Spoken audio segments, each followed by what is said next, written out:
नमस्कार, BS TV देख रहे हैं आप। बहुत स्वागत है आपका। मैं हूं आपके साथ ऋषभ राय।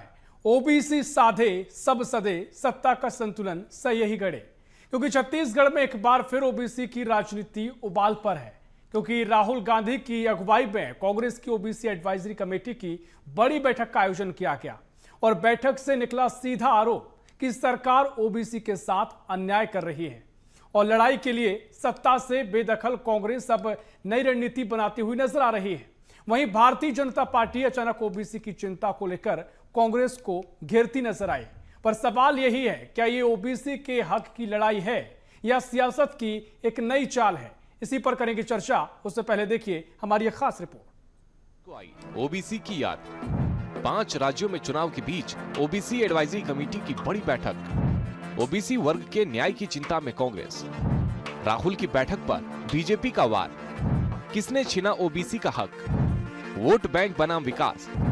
ओबीसी पर फिर एक बार महासंग्राम। 24 अप्रैल को दिल्ली में हुई कांग्रेस ओबीसी एडवाइजरी कमेटी की अहम बैठक में राहुल गांधी ने ओबीसी मुद्दों को जोर शोर से उठाया। जातिगत जनगणना से लेकर हिस्सेदारी तक कांग्रेस ने सरकार को घेरा और आरोप लगाया कि ओबीसी को उनका हक नहीं दिया जा रहा। इसी मुद्दे पर अब कांग्रेस आगे सत्ता पक्ष को घेरेगी और ओबीसी को उनका हक दिलाकर रहेगी। बैठक में शामिल हुए छत्तीसगढ़ कांग्रेस के ओबीसी नेता देवेंद्र यादव ने कहा कि हमारे नेता राहुल गांधी ने यह नारा बुलंद किया है, देश के ओबीसी के साथ अन्याय होता आ रहा है। ओबीसी समाज को जो अधिकार मिलना चाहिए वह सरकार देने में नाकाम है। इसकी आवाज ओबीसी नेता पूरे देश में उठाएंगे। जो देश का ओबीसी है उसके साथ पिछले 3000 सालों से अन्याय होता आ रहा है। भारत के ओबीसी समाज को 500 साल पहले तक भारत में जमीन लेने का या मालिक बनने का अधिकार नहीं दिया जाता था। आज उस ओबीसी समाज को, सर्व ओबीसी समाज को जो महत्व मिलना चाहिए, जो आर्थिक उन्नति मिलनी चाहिए, जो शिक्षा मिलनी चाहिए, वो देश की सरकार देने में नाकामयाब है। और इसकी आवाज पूरी मजबूती से ओबीसी के नेता और ओबीसी सेल डिपार्टमेंट देश भर में उठाएगा, आदरणीय राहुल जी के नेतृत्व में। वहीं कांग्रेस की इस बैठक में बीजेपी ने निशाना साधते हुए कहा कि कांग्रेस ने सालों तक ओबीसी को सिर्फ इस्तेमाल किया। काका कालेलकर की रिपोर्ट को सालों तक कांग्रेस ने दबा कर रखा। जब सत्ता से बाहर है तो कांग्रेस को ओबीसी प्रेम दिख रहा है। काका कालेलकर की रिपोर्ट को वर्षों तक दबा के रखा। जब वीपी सिंह जी की सरकार जो भाजपा के समर्थन से बनी थी, मंडल कमीशन लेकर आए, तो राजीव गांधी जी का सबसे लंबा भाषण मंडल कमीशन के खिलाफ उन्होंने दिया। आज जब सत्ता से बाहर हो गए हैं तो उन्हें ओबीसी प्रेम समझ में आ रहा है और ओबीसी के लोग कांग्रेस के इस स्वभाव को बखूबी जानते हैं।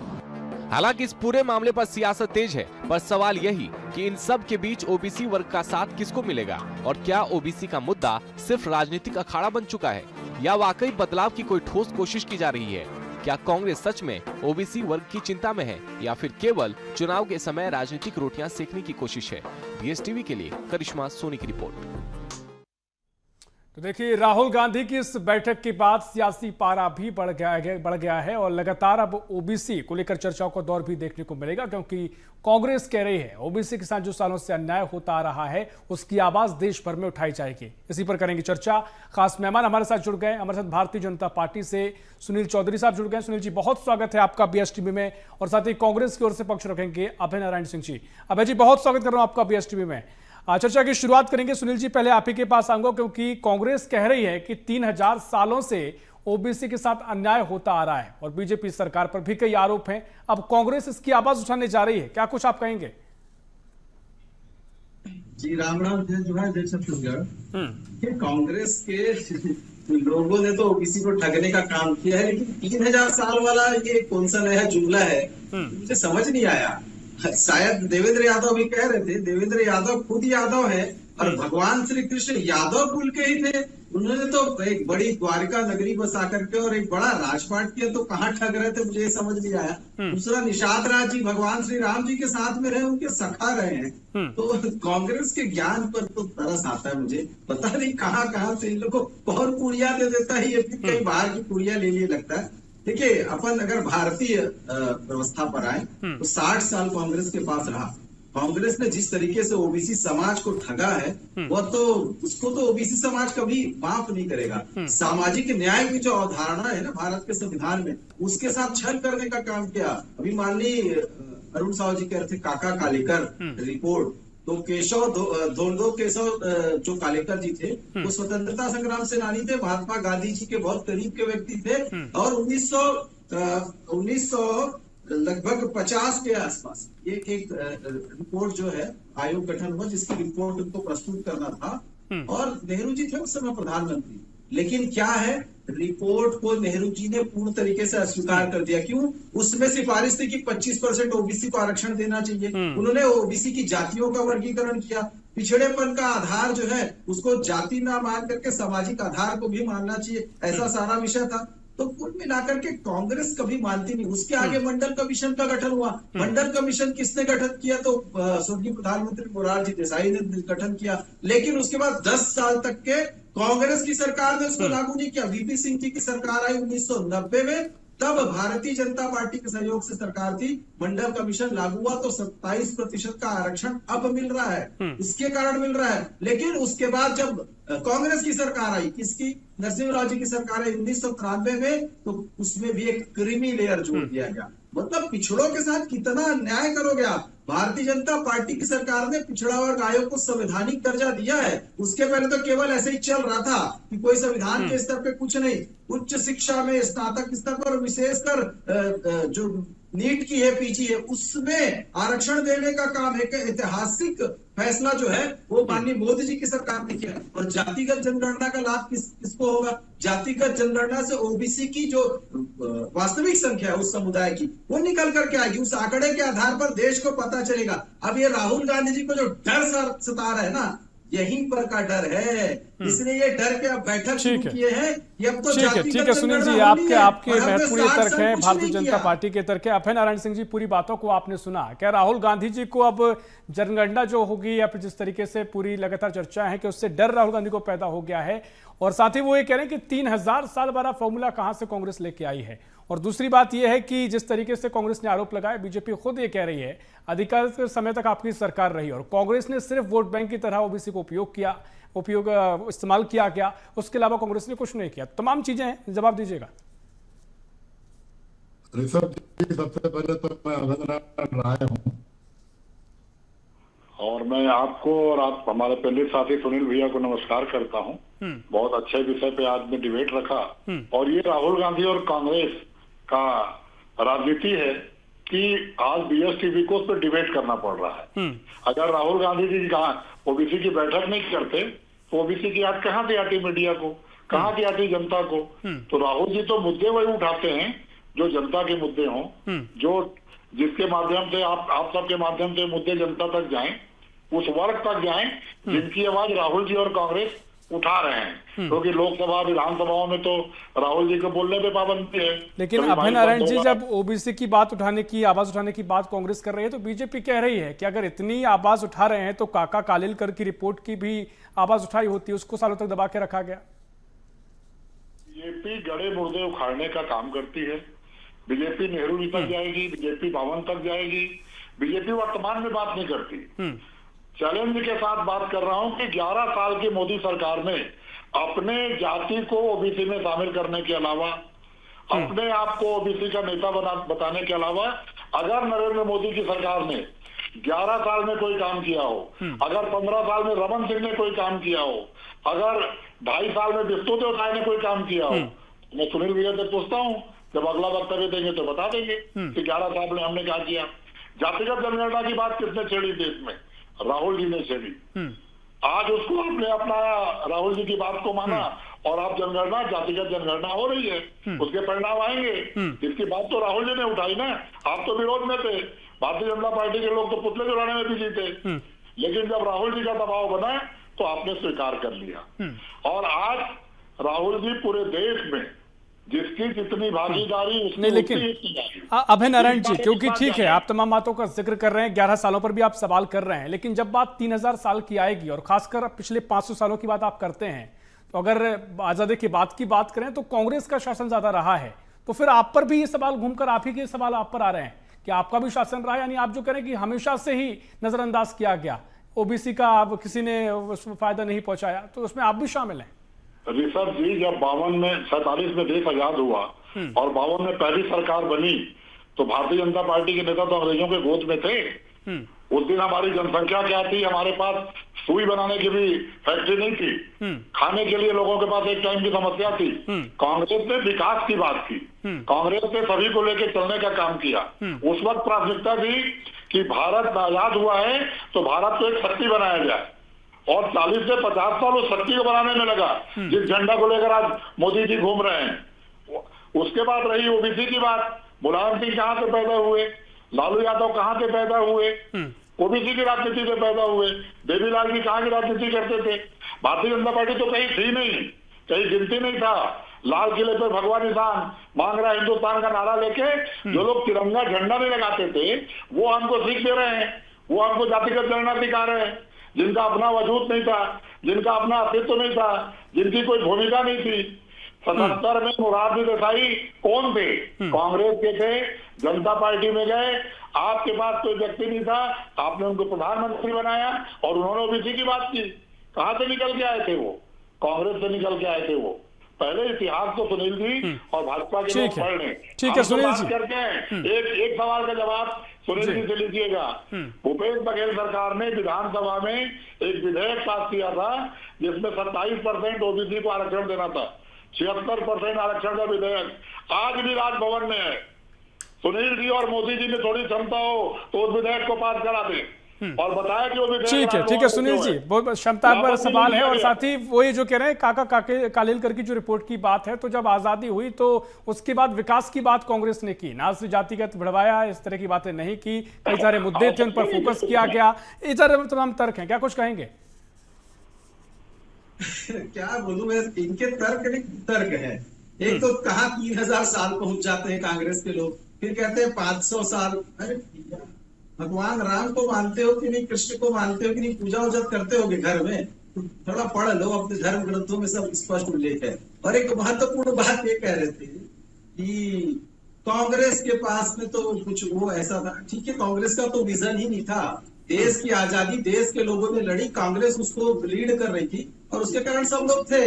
और मैं बता दूं, ये पूछते हैं कि हम लोगों ने क्या काम किया, मैं तो पूछता हूँ आप लोगों ने क्या काम किया। जब भी प्रधानमंत्री बनाने की बात आती थी तो खाली परिवारवादी पार्टी परिवार की तरफ ही जाने का काम करती रही।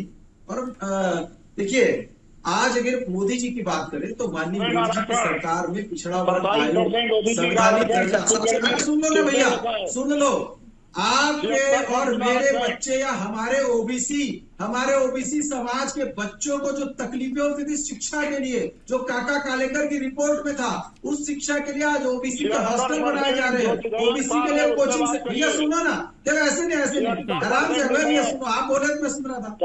आप सुनो तो अच्छी बात बता रहे हो, आप भी बताना अपने परिवार में, आप भी ओबीसी समाज से हो, बताना बहुत अच्छी बात बता रहा हूं। देखिए, ओबीसी समाज के लिए हॉस्टल का निर्माण, ओबीसी बच्चों के लिए कोचिंग क्लासेस की व्यवस्था, उनकी पढ़ाई लिखाई शिक्षा की व्यवस्था, विश्वकर्मा योजना के अंतर्गत ओबीसी समाज के लोगों को रोजगार दिलाने की व्यवस्था माननीय मोदी जी की सरकार कर रही है। आपको बता दूं, मुद्रा योजना में ओबीसी समाज को सबसे ज्यादा लाभ होता है, छात्रवृत्ति योजना में ओबीसी समाज को लाभ हो रहा है, वित्त पोषण से संबंधित stand up India, startup India. और आगे बढ़ूं तो पीएम आवास की अगर आप गिनती सबसे ज्यादा यदि लाभ किसी को होता है तो वो, ठीक है, वो सीधा आरक्षण की बात कर रहे हैं सुनील जी। इस पर भी खासकर जो विधेयक की बात उन्होंने की भूपेश बघेल जी के समय के, और आरक्षण की बात कर रहे हैं, आरक्षण क्यों नहीं दिया? क्या पीएम योजना में आरक्षण है क्या?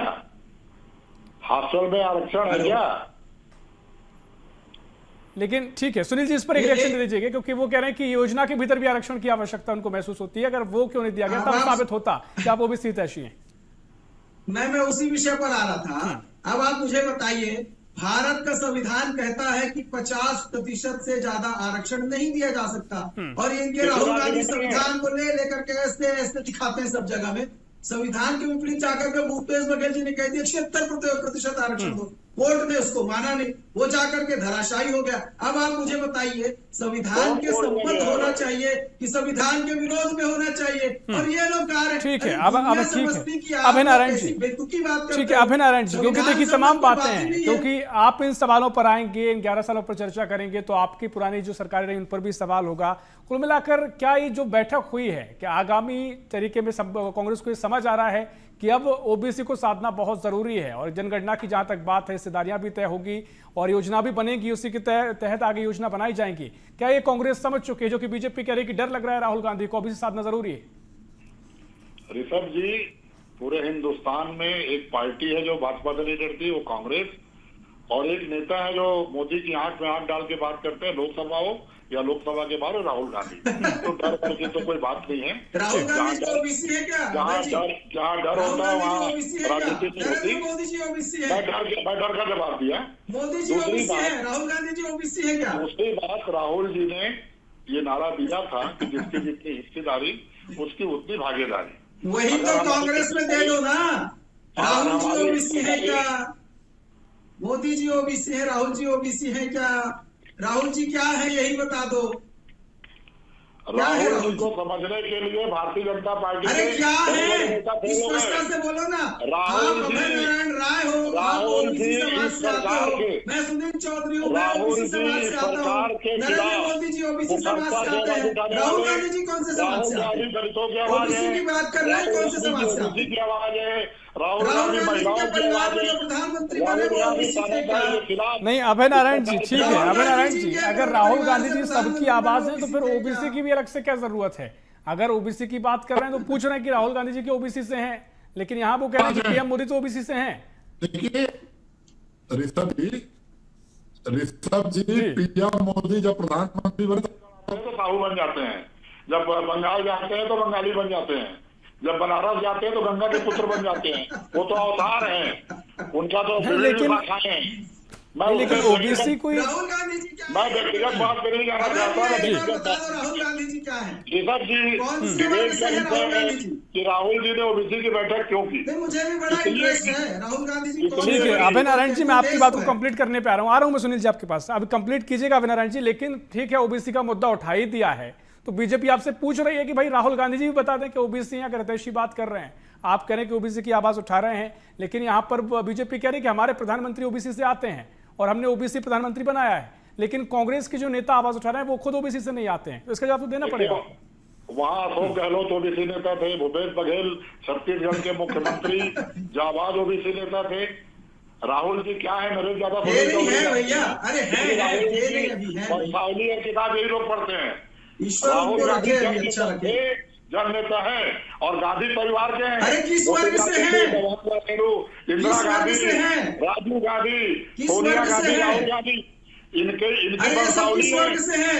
मोदी जी के पिताजी कौन थे? राहुल गांधी जी किस वर्ग से हैं? राहुल गांधी जी किस वर्ग से हैं? राजीव गांधी जी किस वर्ग से थे? नेहरू जी किस वर्ग से थे? ये बता दो भैया। बच्चा नहीं देगा, लेकिन मोदी जी के पिताजी का नाम इनके ग्रेजुएट बच्चे भी नहीं दे पाएंगे। अटल बिहारी वाजपेयी के पिता का नाम, अडवाणी जी के पिताजी का नाम कोई हिंदुस्तान का आदमी नहीं बताता। राहुल जी की तो वंशावली है, राहुल जी के डीएनए की बात मत करिए, राहुल जी के बैंक की बात करिए। ठीक है नहीं ठीक है अभय नारायण जी, आप अपनी बात रखिएगा, तमाम आप बात कह रहे हैं, सुनील जी सुन रहे हैं, लेकिन अभय नारायण जी आपने तमाम कामों का जिक्र किया, वो काम भी बता रहे हैं। सुनील चौधरी जी ने बताया बहुत सारी ऐसी योजनाएं हैं, ओबीसी को लाभ दिया गया है, विश्वकर्मा योजना है, तमाम तरीके से जो आवास योजना का जिक्र भी किया जाता है, ओबीसी बहुत बड़े ओबीसी वर्ग को इसका लाभ मिला है, तो दावे भी किए जाते हैं। तो इसे लेकर क्या, क्योंकि आपने पूछा था कि क्या काम किए गए ओबीसी के लिए, क्योंकि फिर आपसे भी पूछा जाता है कि आपकी सरकार में क्या काम हुआ, तो आप कहते हैं कि उसमें विकास की बात हुई।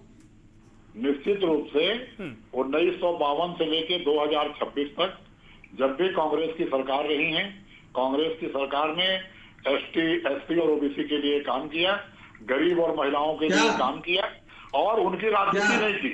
नारी हमारे लिए नारा नहीं है, ओबीसी हमारे लिए जितनी जिसकी हिस्सेदारी उसकी भागीदारी। अगर ओबीसी 52% है तो 52% में अधिकार उनका होना चाहिए। हम तो 27% की बात कर रहे हैं, हिस्सेदारी तो 52% है समाज में, तो इसकी तो कोई बात नहीं है। आपने अभी योजनाएं गिनाई सुनील जी, अगर आप ओबीसी के लिए काम कर रहे हैं तो आप बधाई के पात्र हैं, फिर आप विचलित क्यों हैं? राहुल गांधी की एक बैठक में आपको परेशानी क्यों है? आप इतने उत्तेजित क्यों रहे तो राहुल गांधी नहीं है? ठीक है सुनील चौधरी साहब, क्योंकि देखिए ओबीसी बड़ा मुद्दा तो है। आप कांग्रेस के अपने तर्क हैं, आपने पूरे तर्कों को सुना है। चाहे मध्य प्रदेश हो, कई राज्यों एमपी में भी 27% आरक्षण को लेकर लगातार विवाद हुआ, कई आरोप प्रत्यारोप लगे, सबने अपना प्रदर्शी बताया। लेकिन क्या कांग्रेस को तो ये बात समझ आ गई है कि आने वाले समय में ओबीसी को साधना जरूरी है? भारतीय जनता पार्टी ने क्योंकि आरोप लगाए जा रहे हैं कि क्या कुछ किया है, आपको भी समझाना पड़ेगा, क्योंकि कांग्रेस समझ चुकी है कि ओबीसी को साधना बहुत जरूरी है। अब बहुत सारी बातें की जा रही, जनगणना का समय भी नजदीक है, तो उसके पहले कांग्रेस की महत्वपूर्ण बैठक है और कह रहे हैं वो तो आवाज उठाएंगे।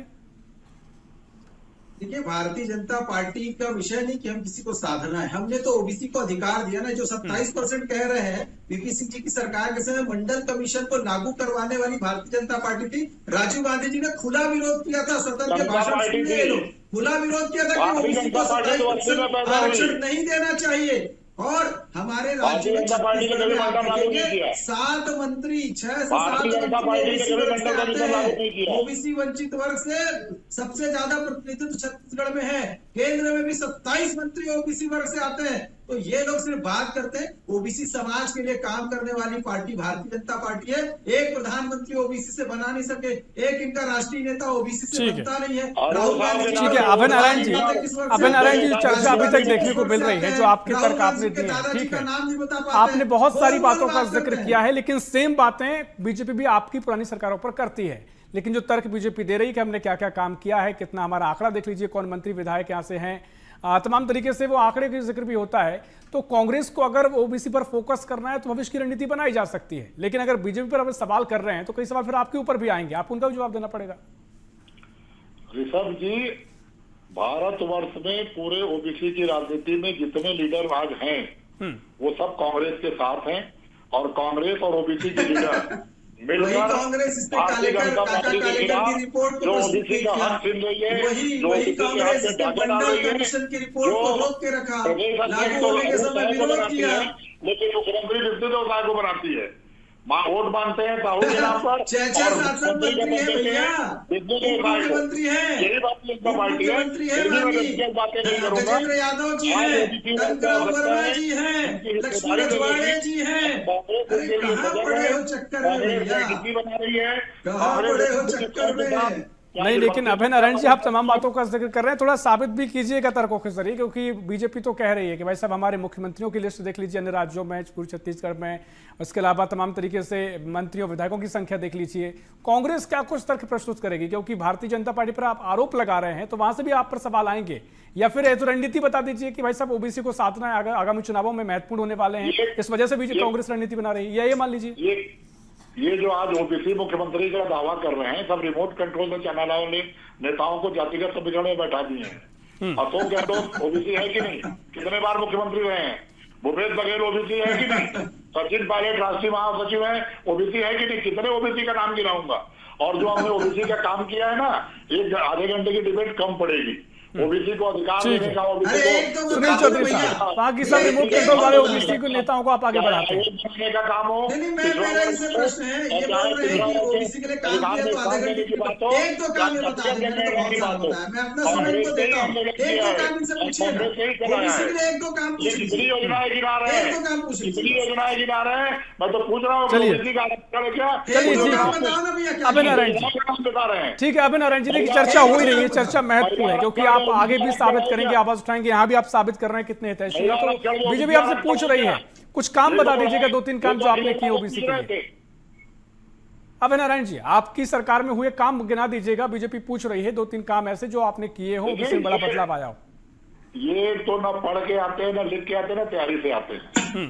आज देश खड़ा है, देश विकास कर रहा है, तीसरी दुनिया में आप खड़े हैं तो कांग्रेस के कारण खड़े पढ़ते हैं भैया, ये देखो पढ़ते हैं, आपके संविधान के खाते भी पढ़ते भी हैं।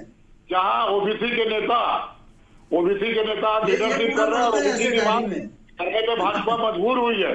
आज ओबीसी को वैधानिक आयोग का दर्जा देने का काम कांग्रेस ने किया, ओबीसी की लीडरशिप कांग्रेस ने किया, ओबीसी बच्चों को हॉस्टल से लेके शिक्षा तक में अधिकार देने का काम कांग्रेस, सारी योजनाएं कांग्रेस की है। ये फोटोकॉपी करा के काम करते हैं। प्रधानमंत्री योजना में ओबीसी की बात कर रहे हैं, मैं चैलेंज कर रहा हूँ, एक भी योजना में ओबीसी का आरक्षण बताते। और हमने तो 27% आरक्षण दिया है। ये नहीं, लेकिन प्रधान जो ठीक है हमारे ठीक पास है, आपके अपने तर्क हैं, ठीक है। सुनील चौधरी साहब, क्योंकि समय पूरा हो रहा है क्योंकि देखिए आगामी समय में ये बात की आहट तो है कि ओबीसी को साधना जरूरी है और जनगणना होनी है, बड़ी संख्या में ओबीसी समाज है तो साधने की जरूरत है, काम क्या क्या है बताने की जरूरत है। क्या कुछ बीजेपी आगे रणनीति रहेगी और क्या काम बीजेपी ने किया है वो भी थोड़ा बता दीजिएगा। देखिए, भारतीय जनता पार्टी ने ओबीसी आयोग को संवैधानिक दर्जा दिया, ये कह रहे कांग्रेस ने दिया। अरे मोदी जी के समय में मिला भैया, इसके पहले मिला ही नहीं था। कहाँ मिला था? अरे आप चुप रहो ना, मैं अरे सुन लो, आप लोग नहीं पढ़ के आते हो। आप भारत का जो संविधान है ना, ये भारत का संविधान पढ़ते नहीं हो। मैं इसको रोज पढ़ता हूँ, रोज। आप पढ़ते नहीं हो, आपको पता ही नहीं है। चलिए ठीक है, ठीक है सुनील जी, अभिनारायण साहब, मुझे लगता है आपके अपने तर्क हैं, सुनील जी ने अपनी बातें कही हैं, अभिनारायण जी अपनी बातें कही हैं, जनता पर हम छोड़ देते हैं क्या वो समझते हैं, क्योंकि जनता बेहतर तरीके से चीजों को जानती समझती है। समय इतना ही, चर्चा और हो सकती है। बहुत शुक्रिया अभिनारायण जी, आपका बहुत शुक्रिया सुनील जी, आपको चर्चा में शामिल होने के लिए। तो कुल मिलाकर देखिए ओबीसी को साधने के प्रयास हैं और सियासत लाजवाब है, क्योंकि जिस तरीके से अपने अपने तर्क दिए जा रहे हैं और बताने की कोशिश की जा रही है कि हम हैं ओबीसी हितैषी, लेकिन अब आगामी समय में इसकी जरूरत बहुत पड़ने वाली है। इसके लेकर रणनीति बनना भी शुरू हो गई है। कांग्रेस ने भी महत्वपूर्ण बैठक ली है और अब आगामी तस्वीर यही नजर आएगी, देखना महत्वपूर्ण होगा क्या कुछ तर्क आगे दिए जाते हैं। फिलहाल के लिए इस खास प्रशिक्षण में इतना ही। देश प्रदेश की और भी खबरों के लिए देखते रहिए BSTV। नमस्कार।